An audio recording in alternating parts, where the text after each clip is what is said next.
Hello मित्रों, आप सभी का स्वागत है हमारे चैनल ए स्टॉक में। दोस्तों, आज की वीडियो में हम बात करने वाले हैं BD 104 language across the curriculum या पाठ्यक्रम में भाषा की यूनिट 1 को डिस्कस करेंगे। और यूनिट 1 में जो भी मोस्ट इंपोर्टेंट टॉपिक्स रहने वाले हैं, सबसे पहले उन टॉपिक्स को डिस्कस करेंगे और उसके बाद कुछ एमसीक्यू क्वेश्चंस की प्रैक्टिस करेंगे दोस्तों।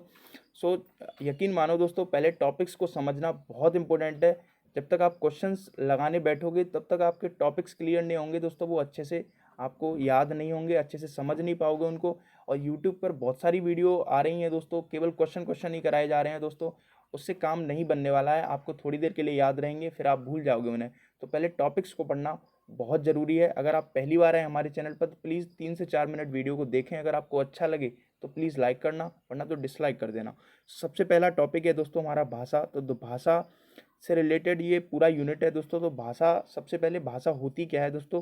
तो विचार विनिमय के लिए ध्वनि संकेतों को अपनाते हैं दोस्तों। जो लोग हैं विचार विनिमय के लिए ध्वनि, यहाँ पे दोस्तों करेक्शन है, ये ध्वनि है, ध्वनि लिख गया है। तो ध्वनि संकेतों को अपनाना, विचार विनिमय के लिए ध्वनि संकेतों को अपनाना दोस्तों, वही भाषा है। तो लोगों द्वारा। अब दोस्तों सबसे पहली चीज़ ये है कि इसमें ये क्वेश्चन कई बार पूछा गया है कि भारत एक बहुभाषी देश है। तो आपसे टॉपिक क्वेश्चन में एमसीक्यू में ऑप्शन डाल देगा कि भारत एक भाषी देश है, द्विभाषी देश है या बहुभाषी देश है। तो बहुभाषी देश है, बहुत सारी भाषाएं बोली जाती हैं इंडिया में। तो दोस्तों सबसे पहले जो संविधान के क्लॉट में, संविधान में जो लिख रखा है भाषा के बारे में, वो भाग 17 में लिख रखा है और अनुसूची 8 में लिख रखा है। आपको याद होना चाहिए दोनों चीज़ें। भाग 17 में, अनुसूची 8 में भाषा का प्रावधान है। और संविधान में जो पहले भाषाएं थीं दोस्तों, अनुसूची 8 में वो 14 भाषाएं थीं। लेकिन 14 भाषाओं के बाद ये 22 भाषाएं कर दी गई। तो 22 भाषाएं, इसमें 8 भाषाओं को जोड़ दिया गया दोस्तों। और ये जोड़ा गया तो 8 भाषाओं को 21वां और 92वां संविधान संशोधन द्वारा जोड़ी गई ये 8 भाषाएं। तो अभी जो संविधान में भाषाएं हैं वो 22 हैं। और अगर बात करें हम राजभाषा की दोस्तों, तो इंडिया की जो भारत की राजभाषा है वो हिंदी राजभाषा है और लिपि देवनागरी है। तो और ये संविधान की अनुच्छेद किस में लिख रखा है? ये 343 में लिख रखा है। और राजभाषा, राष्ट्रभाषा हिंदी नहीं है, राजभाषा ही हिंदी है। और लिपि देवनागरी ये आर्टिकल 343 में है। और कुल मान्यता प्राप्त भाषाओं की बात करें तो दोस्तों ये 22 भाषाएं हैं कुल मान्यता प्राप्त। और स्कूल में अध्यापन हेतु जो भाषाएं इंडिया में हैं अभी, वो 47 भाषाओं में पढ़ाया जाता है दोस्तों। और ये भाषा के बारे में आई होप आपको सारी चीज़ें क्लियर हो गई होंगी। अब देखते हैं दोस्तों नेक्स्ट दोस्तों, भाषा से रिलेटेड जो बहुत सारी समितियां और कमीशंस थे, उन पर भी मैंने इसमें वीडियो बनाया है। तो दोस्तों जैसे भारतीय शिक्षा आयोग, सबसे पहले दोस्तों ये हंटर कमीशन आया, ये 1882 में आया। और इसने भाषा से रिलेटेड क्या बताया दोस्तों? जो प्राथमिक स्तर पर भाषा होगी वो मातृभाषा और स्थानीय भाषा होगी, और माध्यमिक स्तर पर जो भाषा होगी वो अंग्रेजी भाषा होगी। तो इसका ये इन्होंने ये क्लियर किया अपने आयोग में, जो भारतीय शिक्षा आयोग आया था, हंटर कमीशन। इसके बाद दोस्तों नेक्स्ट आया कलकत्ता विश्वविद्यालय आयोग, इसे सैंडलर आयोग भी कहा जाता है। तो ये कब आया? ये आया 1917 में आया। और इसकी माध्यमिक विद्यालयों में अंग्रेजी और गणित को छोड़कर सारे विषय जो हैं वो मातृभाषा में पढ़ाए जाएं। लेकिन अंग्रेजी और गणित हैं दोस्तों, ये इसे छोड़कर सारे मातृभाषा में पढ़ाए जाएं। तो इन्होंने ये कहा, कोलकाता विश्वविद्यालय आयोग आया था। इसके बाद दोस्तों आया खैर समिति आई, इसने 1938 और 39 में आई दोस्तों। इसने बताया कि जो माध्यम होगा पढ़ाई का वो मातृभाषा होगा, और लिपि होगी वो देवनागरी और अरबी लिपि होगी। सो कई बार क्वेश्चन यहाँ से पूछा जा सकता है, सो इसलिए मैंने इसको भी क्लियर कर दिया है। अभी नेक्स्ट दो आयोग और बचे हैं दोस्तों, विश्वविद्यालय शिक्षा आयोग या राधा कृष्ण आयोग। तो दोस्तों ये भी इम्पोर्टेंट है, आपको याद रखना है। ये 1948 में आया, जस्ट स्वतंत्रता के बाद भारत में सबसे पहला आयोग यही है। तो दोस्तों आपको याद रखना है, राधा कृष्ण आयोग या विश्वविद्यालय शिक्षा आयोग 1948 या 49 में आया। इसने बताया कि तकनीकी विषय जो होगी भाषा, वो अंग्रेजी भाषा होगी तकनीकी विषय के लिए, और उच्च शिक्षा के लिए भारतीय भाषा होगी। नेक्स्ट जो आया वो मुदालियर आयोग या माध्यमिक शिक्षा आयोग आया। इसका दोस्तों मैंने ओवरव्यू दे दिया है, क्वेश्चन बने अगर एग्जाम में तो आप कर सकें। तो 1952 या 53 में आया दोस्तों, ये 1952 में आया बेसिकली। डॉक्टर लक्ष्मण सिंह मुदालियर थे, सॉरी इसमें कोठारी लग गया है दोस्तों। लक्ष्मण सिंह मुदालियर इसके अध्यक्ष थे। और राष्ट्रीय शिक्षा आयोग या कोठारी आयोग दोस्तों ये 1964 में आया है और इसके जो अध्यक्ष हैं वो हैं DS कोठारी और इन्होंने त्रिभाषा सूत्र में संशोधन किया दोस्तों। कोठारी आयोग ने, आपको याद रखना है, ये भी मोस्ट इंपोर्टेंट है। शिक्षक को द्विभाषी होना चाहिए, इसने ये भी बताया। जो कोठारी आयोग है इसने बताया कि शिक्षक को द्विभाषी होना चाहिए। और त्रिभाषा सूत्र का नाम आया है तो दोस्तों त्रिभाषा सूत्र का भी मैंने यहाँ पर थोड़ा डाला है कि त्रिभाषा सूत्र 1956 में केंद्रीय सलाहकार बोर्ड द्वारा प्रतिपादित किया गया।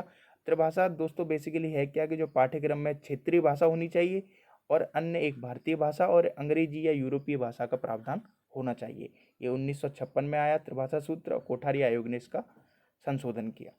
तो बेसिकली ये ओवरव्यू था दोस्तों, ये कुछ आयोग का यहाँ से क्वेश्चन बने तो आप अच्छे से कर सकें।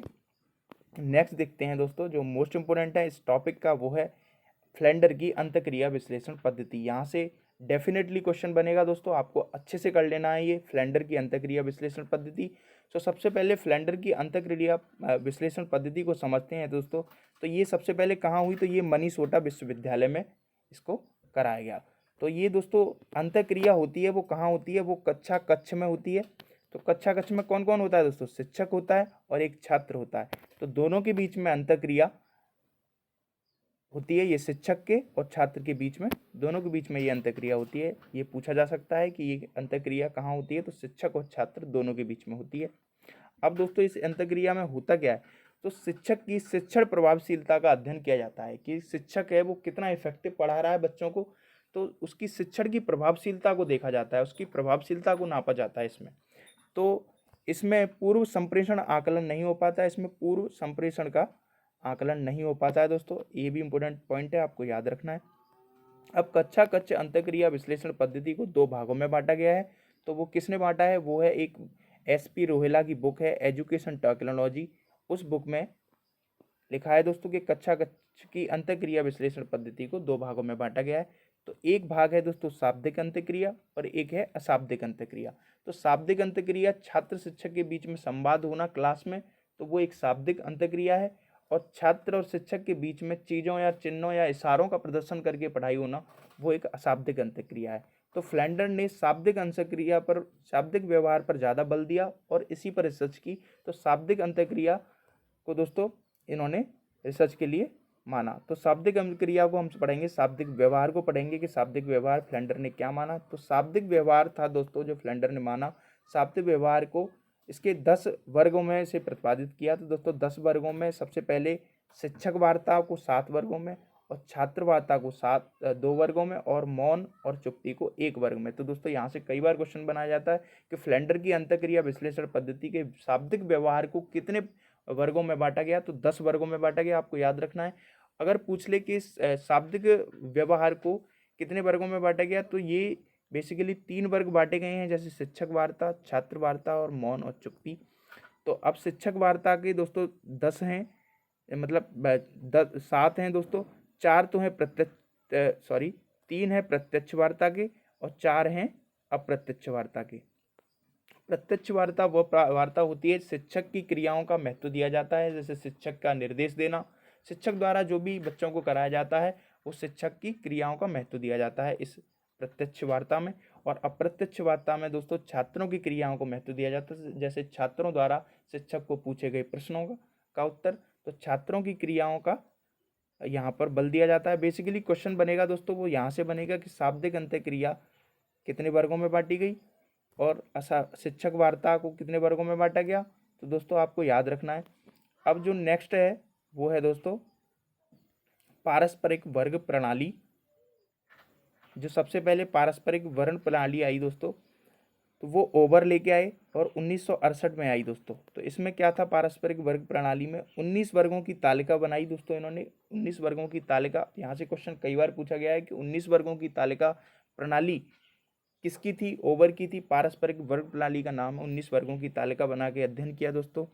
और इसी को अंतःक्रिया प्रणाली में सुधार इसी पारस्परिक वर्ग प्रणाली ने किया। तो अंतःक्रिया प्रणाली आई फ्लेंडर की, उसके बाद पारस्परिक वर्ग प्रणाली आई और इन्होंने इस क्रिया में सुधार किया अंतःक्रिया प्रणाली में। अब नेक्स्ट आई समान कथन वर्ग प्रणाली। दोस्तों ये किसने दी है, ये दी है अर्नेस्ट बेंटली ने और एंडलर मिलर ने। ये कब आई? 1970 में आई। आपको याद रखना है दोस्तों। जो क्वेश्चंस बनने वाले हैं वही हैं, इसमें टॉपिक्स अदर ज़्यादा कुछ है नहीं दोस्तों। जहाँ से क्वेश्चन बन सकते हैं वही चीज़ें मैंने यहाँ पर शो करी हैं आपको। फिर उसके बाद दोस्तों ग्लोबल की अंतःक्रिया प्रणाली आई। ये शाब्दिक थी और अशाब्दिक थी, दोनों तरह की थी। जो शाब्दिक में यूज होते थे वो अंक यूज होते थे और अशाब्दिक में पट्टी रेखा यूज होती थी। आपको याद रखना है दोस्तों। एक और प्रणाली आई जो मोस्ट इंपोर्टेंट थी, वो थी ब्लूम द्वारा चिन्ह प्रणाली। तो ब्लूम द्वारा चिन्ह प्रणाली के स्तर थे दोस्तों, वो 7 स्तर थे। लेकिन ब्लूम द्वारा एक वर्ग प्रणाली आई, उसके 2 स्तर थे। आपको याद रखना है। ये मोस्ट इंपोर्टेंट क्वेश्चन हैं, आपको रट लेने हैं दोस्तों, अच्छे से याद कर लेने ये, क्योंकि इनसे ही यहाँ से क्वेश्चन पूछा जा सकता है। इसके बाद दोस्तों हम लगा लेते हैं कुछ अच्छे क्वेश्चंस को। सबसे पहले, भारत में संविधान के अनुसार इस समय मान्यता प्राप्त राष्ट्रीय भाषाओं की संख्या कितनी है? तो दोस्तों ये हैं 22 भाषाएं हैं। पहले 14 थी, अभी 22 हैं। 8 इसमें जोड़ दी गई हैं। 21, 91 और 71, 92 और 71वां संशोधन से 8 भाषाओं को जोड़ा गया। भारतीय संविधान की 8वीं अनुसूची के अनुसार मूल रूप से कितनी भाषाओं शामिल किया गया? तो दोस्तों मूल रूप से 14 भाषाएं थीं, उसके बाद ही इसमें 8वीं अनुसूची में जोड़ी गई। भारत में 71वें व 92वें संशोधन के बाद कितनी भाषाओं को इस सूची में जोड़ा गया? तो दोस्तों ये 8 भाषाओं को इसमें जोड़ा गया, उसके बाद ही ये 22 भाषाएं हुई। नेक्स्ट देखते हैं, भाषा विविधता का कारण है। तो भाषा विविधता का कारण है अपने समूह के साहित्य के प्रति प्यार, भौगोलिक स्थिति या क्षेत्रवाद। तो उपरोक्त सभी इसका आंसर हो जाएगा, क्योंकि भाषा की विविधता इन सब पर निर्भर करती है दोस्तों। भाषा अर्जन और भाषा अधिगम के संदर्भ में कौन सा कथन सही नहीं है? तो दोस्तों इसका आंसर हो जाएगा सी ऑप्शन। भाषा अधिगम में कभी भी अनुवाद का सहारा नहीं लिया जाता है दोस्तों। सीखने में कभी अनुवाद का सहारा नहीं लिया जाता है। भाषा सीखने के लिए कौन सा कारक सर्वाधिक महत्वपूर्ण है? तो दोस्तों A option is the correct answer. समृद्ध भाषिक वातावरण बहुत जरूरी है दोस्तों। बच्चे विद्यालय में आने से पहले, option B is the correct answer, अपनी भाषा की नियमबद्ध व्यवस्था की व्यवहारिक कुशलता के साथ आते हैं।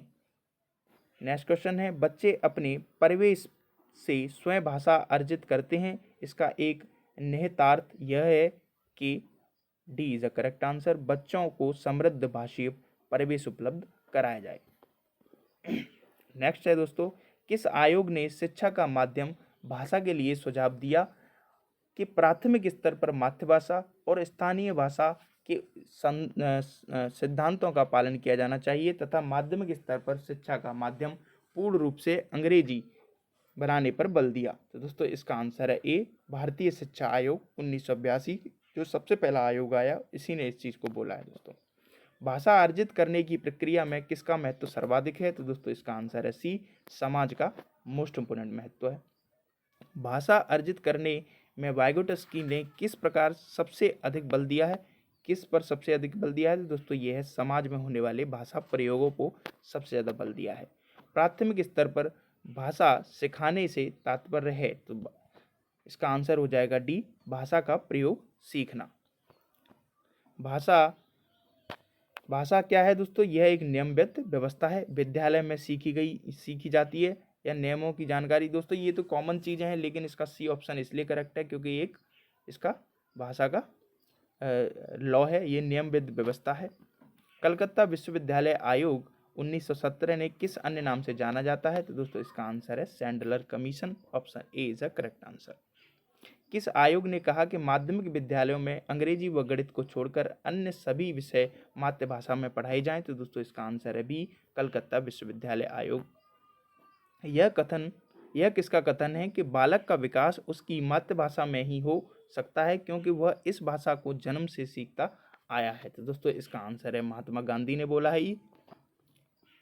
अर्थवान कंठोदीर्ण ध्वनि समष्टि की भाषा है। तो दोस्तों ये कथन किसका है? तो ये है सुकुमार सेन का। अंतःक्रिया विश्लेषण के प्रवर्तक कौन है? तो दोस्तों इसका आंसर है बी, फ्लेंडर ने सबसे पहले अंतःक्रिया विश्लेषण पद्धति दी। फ्लेंडर की शाब्दिक, आया ना दोस्तों यहाँ पर शाब्दिक वर्ड, शाब्दिक अंतःक्रिया वर्ग पद्धति में कितने वर्गों में प्रतिपादित किया? तो दोस्तों इसका आंसर है 10 वर्गों में से प्रतिपादित किया गया। अंतःक्रिया प्रतिमान का कौन सा तत्व नहीं है? तो दोस्तों इसका आंसर हो जाएगा सी, संरचना।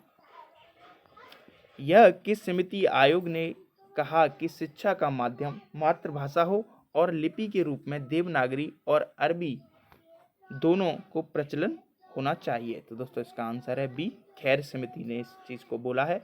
किस आयोग ने उच्च स्तरीय पर क्षेत्र भाषा, मातृभाषा और संघीय भाषा, मातृभाषा और अंग्रेजी को शिक्षा का माध्यम बनाने पर बल दिया है? तो दोस्तों इसका आंसर है सी, विश्वविद्यालय शिक्षा आयोग। माध्यमिक शिक्षा के पाठ्यक्रम में भाषा दोस्तों प्रादेशिक भाषा या मातृभाषा बोला गया। भाषा की शिक्षा में कहानी सुनाने का मूल उद्देश्य है? तो दोस्तों इसका आंसर हो जाएगा बी, बच्चों की कल्पना शक्ति का विकास करना। प्राथमिक स्तर पर बच्चों को भाषा सीखने का सर्वोपरि उद्देश्य है? तो दोस्तों ये डी ऑप्शन इज करेक्ट, अपनी बातों को दूसरे के समक्ष अभिव्यक्त करने की कुशलता का विकास करना। कक्षा 1 या 2 के शुरुआत समय में पढ़ने का प्रारंभ से ही हो सकता है, किसी के लिए हो? तो दोस्तों इसमें जो करेक्ट हो जाएगा वो है ए ऑप्शन इज करेक्ट, अर्थ और उद्देश्य। कक्षा 1 से 2 की शुरुआत समय में पढ़ने का आरंभ अर्थ से ही हो और किसी उद्देश्य के लिए हो। चौरे नेक्स्ट क्वेश्चन देख लेते हैं। क्वेश्चन नंबर, भाषा सीखने का व्यवहारवादी दृष्टिकोण दोस्तों क्या है? तो ये अनुकरण पर बल देता है। त्रिभाषा सूत्र प्रतिपादन केंद्रीय शिक्षा सलाहकार बोर्ड ने कब किया था? तो दोस्तों इसका आंसर हो जाएगा सी, 1956 में किया। शिक्षक व्यवहार का प्रकार है? तो दोस्तों इसका आंसर हो जाएगा सी, शाब्दिक व्यवहार और अशाब्दिक व्यवहार। तो दोनों तरह से शिक्षक पढ़ाता है दोस्तों, शाब्दिक तरीके से भी और अशाब्दिक तरीके से भी। कच्छ संवाद अंतःक्रिया का उद्देश्य है? तो दोस्तों इसका आंसर हो जाएगा डी, उपरोक्त सभी। कच्छ अंतःक्रिया के प्रकार हैं? तो दोस्तों इसका भी उपरोक्त सभी हो जाएगा। वाक्यांश बहस द्वारा सीखना, सहयोगपूर्ण सीखना, परस्पर संवाद द्वारा सीखना। नेक्स्ट क्वेश्चन देखते हैं। व्यवस्थित नियंत्रित से तात्पर्य होता है? तो दोस्तों इसका आंसर हो जाएगा सी, वर्ग प्रणाली और संकेत प्रणाली दोनों। फ्लेंडर का निरीक्षण प्रविधि को कहते हैं? तो दोस्तों इसका आंसर हो जाएगा सी, संकेत प्रणाली और वर्ग प्रणाली। फ्लेंडर्स निरीक्षण प्रविधि का उपयोग किया जाता है? तो दोस्तों इसका आंसर हो जाएगा ए, शाब्दिक व्यवहार में। फ्लेंडर ने शाब्दिक व्यवहार को ही महत्व दिया है, आप सभी को पता है। फ्लेंडर प्रविधि ने शिक्षक के संबंधित वर्गों की संख्या बताई है? तो दोस्तों 7 वर्ग। तो शिक्षक वर्ग आया, शिक्षक वार्ता या शिक्षक वर्ग, तो यहाँ पर शिक्षक वर्ग आ गया दोस्तों, आप सभी को देख रहे हो आप। शिक्षक वार्ता तो 7 वर्गों में बांटा है और छात्र वार्ता को 2 वर्गों में बांटा है और मौन और चुप्पी को 1 वर्ग में बांटा है दोस्तों। नेक्स्ट क्वेश्चन देखते हैं। कक्षा निरीक्षण की सामान्यतः कितनी निरीक्षण प्रणालियां प्रचलित हैं? तो दोस्तों इसका आंसर हो जाएगा ए, 2 प्रणालियां हैं। ब्लूम के चिन्ह प्रणाली के कितने स्तर हैं? तो दोस्तों इसका आंसर हो जाएगा सी, 7 स्तर बताए हैं चिन्ह प्रणाली के। और वर्ग प्रणाली के कितने बताए हैं दोस्तों? ये 2 बताए हैं, option A is the correct answer. Flander ने 10 वर्ग प्रणाली को कितने प्रमुख वर्गों में बांटा है? तो दोस्तों 3 वर्गों में बांटा है, शिक्षक वार्ता, छात्र वार्ता और एक मौन या चुप्पी। फ्लेंडर विधि की सीमाएं हैं? तो दोस्तों इसका answer D is a correct answer. इस विधि ने समय शक्ति अधिक व्यक्त होती है। इस विधि में पाठ्यक्रम, शिक्षण गतिविधियां, प्रकरण किसी प्रकार पर ध्यान नहीं दिया जाता। इस विधि में केवल कक्षा में शाब्दिक व्यवहारों पर अध्ययन किया जाता है। तो नेक्स्ट क्वेश्चन देखते हैं। चार्ल्स एम ग्लोबे की प्रणाली तो दोस्तों कौन सी प्रणाली है? ये है IDER सिस्टम। तो चार्ल्स एम ग्लोबे ने ये प्रणाली दी है। निरीक्षण प्रविधि 10x10 मैट्रिक्स तालिका का उपयोग किया जाता है? तो दोस्तों इसका आंसर है अर्थापन की प्रक्रिया में किया जाता है। किसी क्षेत्र में एक से अधिक भाषाओं का प्रचलन कहलाता है? तो दोस्तों ये बहुभाषिता कहलाता है। किसी भी कक्षा के 2 जीवंत घटक होते हैं? तो दोस्तों कक्षा के जीवंत घटक शिक्षक और शिक्षार्थी। फ्लेंडर अंतःक्रिया विश्लेषण का विकास किस विश्वविद्यालय ने किया? तो दोस्तों इसका आंसर है, मैंने पहले ही बताया था, सी ऑप्शन, मिनेसोटा विश्वविद्यालय। फ्लेंडर की 10 वर्ग प्रणाली सुधार करके किसने पारंपरिक वर्ग प्रणाली का आविष्कार किया? तो दोस्तों इसका आंसर है ओवर ने इसे संशोधित कर अपनी प्रणाली दी। दोस्तों ओवर ने कब फ्लेंडर के 10 वर्ग प्रणाली में सुधार करके पारंपरिक वर्ग प्रणाली का आविष्कार किया? तो दोस्तों इसका आंसर है 1968। किसी वर्ग प्रणाली में पूर्ण संप्रेषण का आकलन नहीं किया जा सकता है? इसका आंसर है ए, ये फ्लेंडर की है। समान कथन वर्ग प्रणाली का विकास कब हुआ है? तो दोस्तों इसका आंसर है डी, 1970 में हुई। ग्लोबे निरीक्षण प्रणाली में इन्होंने कक्षा अंतःक्रिया शिक्षक का व्यवहार बताया है? तो दोस्तों इसका आंसर हो जाएगा ए, 2 प्रकार का। ग्लोबे के अनुसार कक्षा अंतःक्रिया होती है, तो दोस्तों ये है इसका answer C is a correct answer. शाब्दिक अंतःक्रिया और अशाब्दिक अंतःक्रिया। शाब्दिक अंतःक्रिया पर का प्रकार ग्लोबे ने बताया, तो दोस्तों कितने प्रकार का बताया, ये अप्रत्यक्ष शाब्दिक और प्रत्यक्ष शाब्दिक, तो ये 2 तरह का बताया, इसका सी इज अ राइट आंसर। ग्लोबे का निरीक्षण प्रणाली में शाब्दिक अनुक्रिया को लिया जाता है, तो दोस्तों इसका आंसर है अंकों में लिया जाता है। अगर अशाब्दिक की बोले तो दोस्तों वो रेखाओं में लिया जाता है। भाषा शून्य में विकसित नहीं होती, इसका शैक्षिक निहितार्थ है कि भाषा सीखने के लिए क्या है दोस्तों, सामाजिक अंतःक्रिया अनिवार्य है। पढ़कर समझना कुशलता का विकास करने में सबसे कम महत्वपूर्ण है, इसका आंसर बी है कहानी पर आधारित व्याकरण समझना। निम्नलिखित में से कौन सा कथन प्राथमिक स्तर पर भाषा सीखने के एक महत्वपूर्ण उद्देश्य की ओर संकेत करता है, तो दोस्तों इसका आंसर हो जाएगा सी, भाषा को अपने परिवेश एवं अनुभव को समझने का माध्यम बनाना। भाषा सीखने का उद्देश्य है, तो दोस्तों इसका आंसर हो जाएगा डी, प्रत्येक स्थिति में भाषा का प्रयोग कर पाना। ग्लोबे के निरीक्षण प्रणाली में अशाब्दिक अनुक्रिया को लिया जाता है, तो दोस्तों किस में लिया जाता है, पट्टी रेखा में लिया जाता है। तो दोस्तों ये वीडियो थी, अगर आपको वीडियो अच्छी लगी हो थोड़ी बहुत भी, तो प्लीज़ लाइक करना, चैनल को सब्सक्राइब करना, क्योंकि ऐसी वीडियो हम दोस्तों टॉपिक्स पर आती रहती है हमारे चैनल पर। अगर आपको अच्छा लगा हो तो प्लीज़ सब्सक्राइब जरूर कर लें। Thank you.